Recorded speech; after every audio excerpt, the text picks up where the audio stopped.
Hello दोस्तों, नमस्कार। मैं हूं भास्कर खवास और मैं करता हूं आप सबका स्वागत हमारे और आपके इस यूट्यूब चैनल भास्कर खवास पर। दोस्तों, आज के इस वीडियो में हम बात करेंगे दो इम्पोर्टेंट पोएम्स के बारे में, जो पोएम्स आपके इंग्लिश के फर्स्ट फ्लाइट चैप्टर के फर्स्ट चैप्टर के बाद में लिखे गए हैं। वो दोनों पोएम्स आपके लिए बहुत ज़्यादा इंपॉर्टेंट है, ये आप सबको पता है, और ये पोएम्स आपके एग्जाम में भी आने वाले हैं। तो इन पोएम्स का अर्थ समझना आपके लिए बहुत ज़्यादा इंपॉर्टेंट है। और आप सबको तो पता है कि पोएम्स का क्वेश्चन आपके सैंपल पेपर में भी दिया गया है, आपके एसक्यूपी में भी है, और पोएम्स आपके एग्जाम में भी आने वाले हैं। एक तो एक्सट्रैक्ट बेस्ड क्वेश्चन आएगा पोएम से, जो कि 2 एक्सट्रैक्ट बेस्ड क्वेश्चन आएगा, उनमें से एक आपको लिखना पड़ेगा, और एक आपका उनमें क्वेश्चंस भी आएगा, जिसमें आपका कोई भी क्वेश्चन पोएम से पूछा जा सकता है, जैसे कि आपके सैंपल पेपर में भी लिखा गया है। तो चलिए इन 2 पोएम्स को समझते हैं, डस्ट ऑफ स्नो को और फायर एंड आइस को, इस वीडियो में। तो चलिए अभी हम लोग समझने वाले हैं डस्ट ऑफ स्नो को। डस्ट ऑफ स्नो को समझने से पहले एक बार देख लेते हैं कि उसका क्वेश्चन सैंपल पेपर में कौन सा आया था। तो आप देख सकते हैं सैंपल पेपर हम अभी आपको दिखा रहे हैं, एसक्यूपी जो आपका है। तो एसक्यूपी में आपका आया हुआ है यहाँ पर कि answer any one of the following, कि इनमें से कोई एक का आंसर करे। एक में तो एनी ग्रिगोरी का है, मतलब कहानी से है, और एक पोएम से है। तो अगर आपका पोएम में आइडिया अच्छा है, अगर आपका पोएम में अच्छा से पकड़ है, तो आप इजीली ये पोएम वाला क्वेश्चन को अटेम्प्ट कर सकते हैं। तो चलिए सबसे पहले फटाक से पढ़ते हैं फायर एंड आइस को और डस्ट ऑफ स्नो को, और समझते हैं कि वो दोनों पोएम्स हमको क्या बताना चाह रहे हैं। सो डस्ट ऑफ स्नो जो पहला पोएम आपका है, अलेक्टेड टू गॉड के बाद आपको दिया गया है एनसीईआरटी बुक में। तो वहाँ पे डस्ट ऑफ स्नो लिखा गया है, जो कि रॉबर्ट फ्रॉस्ट द्वारा लिखा गया है, जो कि एक बहुत ही पॉपुलर पोएट है, अमेरिकन पोएट है, जो कि बहुत ज़्यादा पॉपुलर है। तो ये पोएम में आपको क्या बताया जाता है, चलिए वही पढ़ते हैं। बस 8 लाइन का पोएम है, तो चलिए पढ़ते हैं। The way a crow soak down on me the dust of snow from a hemlock tree has given my heart a change of mood and saved some part of a day I had ruined। तो पढ़ के ऐसा प्रतीत होता है कि पढ़ के आप बहुत कुछ समझ सकते हैं इजीली। तो हालांकि रॉबर्ट फ्रॉस्ट का पोएम है, तो डीप थोड़ा थोड़ा होगा ही, तो डीपली थोड़ा समझते हैं कि the way a crow soak down on me the dust of snow from a hemlock tree. तो पहला 4 लाइन में ये बताता है कि सबसे पहले एक क्रो वो दिखता है। क्रो आप सबको पता है कि क्रो मृत्यु का संकेत है, क्रो सौरव का संकेत है, दुख का संकेत है। मतलब एक ऐसा संकेत कि वो रॉबर्ट फ्रॉस्ट बताना चाह रहे हैं कि हम एक ऐसा पोजीशन में हैं, एक ऐसा जगह पे हैं अभी, कि एकदम सॉरोफुल हैं, एकदम दुखी हैं, हम एकदम मृत्यु के करीब हैं, मतलब मन में डिप्रेशन है। आप लोग का भी कई बार होता है कि आप फुल्ली डिप्रेस्ड होते हैं, आपको समझ नहीं आता है क्या करें, आपका पूरा माइंड एकदम एकदम लो हो जाता है, आपका किसी कोई चीज़ करने का जोश नहीं रहता है, तो ऐसा ही हो रहा है। कई बार ये आप लोगों के साथ भी होता है कि आप लोग एकदम सॉरोफुल फील कर रहे होते हैं, आप लोग एकदम डिप्रेस्ड फील कर रहे होते हैं। तो ऐसा ही पोएट के साथ भी हो रहा होता है। पोएट रॉबर्ट फ्रॉस्ट एकदम डिप्रेस्ड फील कर रहे होते हैं। मतलब जैसे कि पोएट लिख रहे हैं कि वो कोई भी एक एकदम डिप्रेस्ड फील कर रहा होता है, तो एकदम वो उस पोजीशन में, मतलब उस लेवल में, उस मेंटल स्टेट में एकदम डिप्रेस्ड फील कर रहा है, एकदम सॉरो फील कर रहा है। क्योंकि हम लोग ट्री का भी सिंबल लेते हैं, हेमलॉक ट्री भी सौरव का ही, कहीं न कहीं सौरव को ही दर्शाता है। तो ये बताना चाह रहे हैं कि वो एकदम दुखी हैं। लेकिन अचानक से क्या होता है, एक कौवा उड़ के आता है और आके वो एक डस्ट ऑफ स्नो को उनके सिर पे गिरा देता है।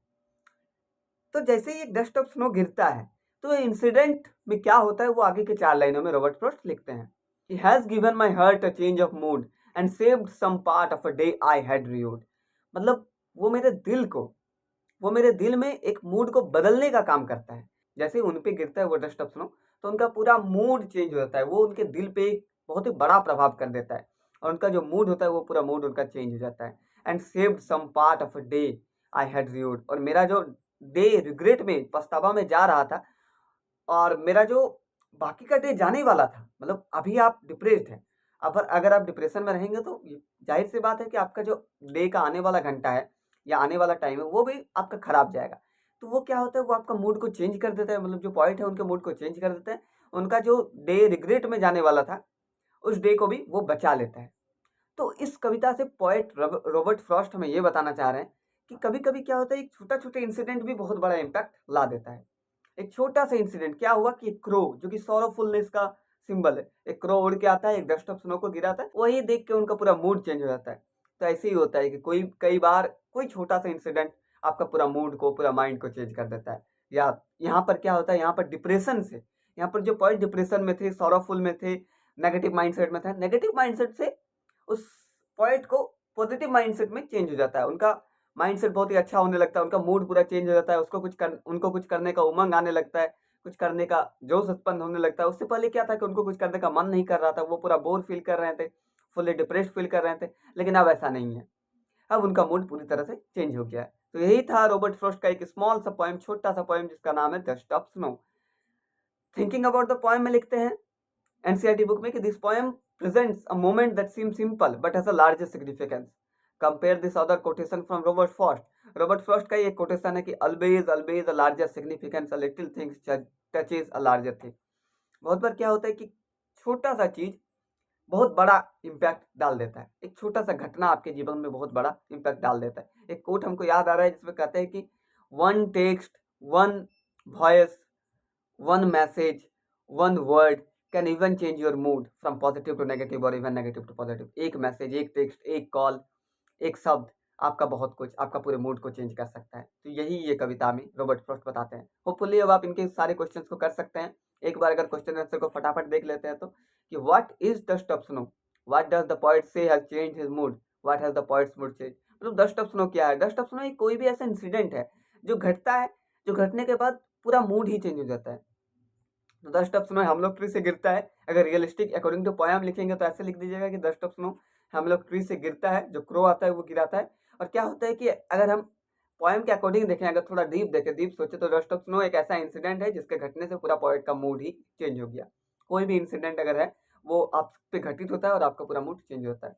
What does the poet say has change his mood, poet क्या कहते हैं कि उसका मूड कैसे चेंज हुआ? कि क्रो आया, क्रो आके डस्ट ऑफ स्नो को गिराया हम लोग ट्री से और उनका मूड चेंज हो गया। How has the poet mood change, poet का मूड कैसे चेंज हो गया? तो वही चीज फिर से, मतलब what does the poet say has change his mood, मतलब उसका मूड किसने चेंज किया और कैसे चेंज हुआ, वही चीज है। थोड़ा अच्छा से आपको लिखना पड़ेगा कि उनका मूड जो है वो उस क्रो ने एक सौरव, जो सौरव दर्शाता है, वो सौरव दर्शाने वाले क्रो ने उनका माइंड, नेगेटिव माइंडसेट को पॉजिटिव माइंडसेट में चेंज कर दिया। आगे का क्वेश्चन क्या है कि how does Frost present nature in this poem? The following question में help you to think of an answer. What are the birds that usually named in the poems? क्या क्या बर्ड है? ये सारे बेसिक क्वेश्चन है। तो आपका ऐसा क्वेश्चन तो नहीं आता है एग्जाम में, एग्जाम में थोड़ा डिफरेंट पर्सपेक्टिव का क्वेश्चन आता है, लेकिन फिर भी इसको भी थोड़ा ध्यान में रखना चाहिए और एसक्यूपी में जो क्वेश्चन है उसको भी थोड़ा देख लेना चाहिए। अब आगे बढ़ते हैं आगे वाला पोएम के लिए, फायर एंड आइस। पोएम का नाम तो बहुत अच्छा है, फायर एंड आइस, मतलब आग और बर्फ। तो चलिए पढ़ते हैं इस पोएम को और सीखते हैं कि इस पोएम से रॉबर्ट फ्रॉस्ट हमें क्या सिखाना चाह रहे हैं। Some say the world will end in fire, some say in ice. From what I have tasted of desire, I hold with those who favor fire. तो पहला 4 लाइन में रॉबर्ट फ्रॉस्ट ये बताते हैं कि कोई कहता है कि ये पृथ्वी आग से खत्म होगा, या फिर कोई कहता है कि बर्फ से। अब यहाँ पे जो फर्स्ट 2 लाइन से, उन फर्स्ट 2 लाइन में नेचुरल डिजास्टर के बारे में बात होता है। आग का अर्थ है कि या तो कोई वोल्केनो इरप्शन होगा या फिर नेचुरल डिजास्टर होगा जिसके कारण सब कुछ खत्म हो जाएगा, या तो गर्मी बहुत ज्यादा बढ़ जाएगा, या तो ग्लोबल वार्मिंग के कारण किसी कारण पूरा पृथ्वी खत्म हो जाएगा, या फिर कोई कहता है सम से इन आइस। अब आइस का अर्थ है कि या तो सब कुछ जम जाएगा, इतना ठंडा पड़ जाएगा, या फिर कुछ ऐसा भी हो सकता है कि सन ही ना उठे बहुत दिनों से तो भी इंसान मर जाएगा, फसलें खत्म हो जाएंगी, फसलें खत्म होगी तो इंसान भी मरने लगेगा धीरे धीरे। आगे के 2 लाइन में कहते हैं कि from what I have tested of desire I hold with those who favour fire. From what I have tested of desire, जितना कुछ मुझे पता है डिजायर के बारे में, मैं उनके पक्ष में जाऊंगा जो फायर के तरफ है। अब वो रिलेट करते हैं इसी चीज को कि ह्यूमन के बारे में, मानवता के बारे में। बहुत सारे इंसान क्या होते हैं कि बहुत सारे इंसान अपने ही डिजायर के लिए इस पृथ्वी को खत्म कर देते हैं, अपने ही लालसा के लिए, अपने ही लोभ के लिए, अपने ही लालच के लिए, अपनी ही इच्छा के लिए। आप कुछ ऐसे इतने बड़े डिजायर कर लेते हैं जिसे आप कभी पा ही नहीं सकते, उसके कारण आपका पूरा दिन, आपका पूरा साल, आपका पूरा जीवन खत्म हो जाता है। या फिर आप दिन भर बस डिजायर डिजायर डिजायर डिजायर ही करते रहते हैं और ये डिजायर्स कभी खत्म ही नहीं होते हैं। जब तक जिंदगी चलती है तब तक ये डिजायर्स आपके साथ बने रहते हैं। तो ये है मानवता की तरफ, ह्यूमैनिटिक्स की तरफ, कि क्या होता है कि इंसान का डिजायर जो होता है वो कभी खत्म नहीं होता है। तो इसी चक्कर में इंसान धीरे धीरे मानवता खत्म हो रहा है, जो धीरे धीरे मानव का जो रहने का तरीका है वो चेंज हो रहा है, मानवता खत्म हो रहा है, लोग दूसरे को प्यार करना खत्म कर रहे हैं। आगे के लाइन में यही चीज का वर्णन होगा कि I hold with those who favour fire. Robert Frost कहते हैं कि हम उनके साथ रहेंगे जो फायर को फेवर करते हैं, मतलब कि डिजायर, हाँ डिजायर ऐसा चीज है जो पृथ्वी को बर्बाद कर सकती है। आगे के 5 लाइनों में वो लिखते हैं कि but if it had to perish twice I think I know enough of hate to say that for destruction ice it is also great. And would suffice. मतलब अगर ऐसा होता कि पृथ्वी को 2 बार मरना होता, 2 बार खत्म होना होता, तो मैं सोचता कि आखिरकार हेट भी ऐसा चीज है जो इंसान को या पृथ्वी को खत्म कर सकती है। अब आप कहेंगे कि हेट कैसे? हेट इसीलिए क्योंकि आदमी का घृणा, आदमी का द्वेष, द्वेष भी इंसान को खत्म कर देता है। अगर आप किसी से हिंसा कर रहे हैं, हिंसा कर रहे हैं, तो आपका उसके मन में एक अलग ही हेट उत्पन्न होता है। आप उसको उन्नति को कभी देख नहीं सकते हैं। आप उसको मारने के लिए तरह तरह के अलग अलग साधन का प्रयोग करेंगे, और ये हेट्रेड से ही बहुत कुछ हो जाता है। आपने तो सुना ही होगा कि महाभारत का युद्ध पूरा हेट्रेड के लिए ही पैदा हुआ था। तो इसीलिए कृपया हेट्रेड ना करें। ये रॉबर्ट फ्रॉस्ट बताते हैं कि हेट्रेड के बारे में, कि अगर आप हेट्रेड करेंगे यानी कि हेट को बढ़ावा देंगे, तो भी पृथ्वी का खत्म हो सकता है। क्योंकि कौरव और पांडव के बारे में आप सुने होंगे। कौरव और पांडव में कौरव थोड़ा भी नहीं चाहता था, जो दुर्योधन था वो थोड़ा भी नहीं चाहता था कि आप अर्जुन का या फिर पांडवों को थोड़ा भी कुछ देने का। अब उस चीज़ों में तो नहीं घुसेंगे क्योंकि उतना टाइम नहीं है, लेकिन हाँ, ये जो महाभारत का युद्ध पूरा हुआ था हेट्रेड में ही हुआ था, तो वहां से पूरा कौरवों का खत्म, विनाश हो गया। तो वही कहते हैं कि हेट से भी विनाश होता है। To say that for destruction ice, तो ऐसा भी कह सकते हैं कि जी हाँ, बर्फ भी ऐसा चीज है जो बर्बाद कर सकता है। इज ऑल्सो ग्रेट, मतलब ये भी बहुत बड़ा चीज है जो मानवता को या फिर इस पूरे ब्रह्मांड को खत्म कर सकता है। And would suffice, and would suffice का मतलब यही पर्याप्त है, यही सफिशियंट है इस पूरे पृथ्वी को खत्म करने के लिए। यही 2 चीजें, फायर और आइस, पूरे पृथ्वी को खत्म करने के लिए सफिशियंट है। तो इन 2 पोएम में ज़्यादा डिफरेंस नहीं है। पहला पोएम में एक इंसान डिप्रेशन में है, डिप्रेशन से उसका मूड तुरंत चेंज हो जाता है और उनका मूड बहुत ज़्यादा अच्छा हो जाता है। वो मूड कैसे चेंज होता है? एक क्रो आता है, वो हेमलॉक ट्री में बैठता है और डस्ट ऑफ स्नो उनके ऊपर फॉल होता है। वो जब फॉल होता है उसको देखकर उनका पूरा मूड चेंज होता है। मतलब एक सॉरोफुल चीज़, एक दुखदायक चीज़ आपको खुशी देके चल जाती है। और दूसरा स्टैंजा, मतलब दूसरा पोएम फायर एंड आइस में ये बताता है कि पृथ्वी किस प्रकार खत्म होगी। पहला पोएम है पृथ्वी किस प्रकार उगेगी के बारे में बात हो रहा है, या फिर कोई भी एक छोटा इम्पैक्ट कितना बड़ा इम्पैक्ट डाल, छोटा चेंज कितना बड़ा इम्पैक्ट डाल सकता है, इसके बारे में बात हो रही है। और दूसरे में बात हो रही है कि ये पृथ्वी कैसे खत्म हो सकती है, ये पृथ्वी का विनाश कैसे हो सकता है। या तो फायर से हो सकता है या तो आइस से हो सकता है। फायर को वो अगर मानवता में गए तो फायर को वो क्या करते हैं, फायर को वो डिजायर से जोड़ते हैं और आइस को वो हेट्रेड से जोड़ते हैं। यानी डिजायर और हेट्रेड ये दोनों सफिशियंट हैं किसको खत्म करने के लिए, मानवता को खत्म करने के लिए, यानी कि पृथ्वी को खत्म करने के लिए। So that's all from my side for this session. मैं फिर मिलूंगा एक और नई समरी के साथ, एक और नए चैप्टर के साथ। तब तक के लिए हंसते रहें, मुस्कुराते रहें और बने रहें भास्कर चैनल के साथ। धन्यवाद।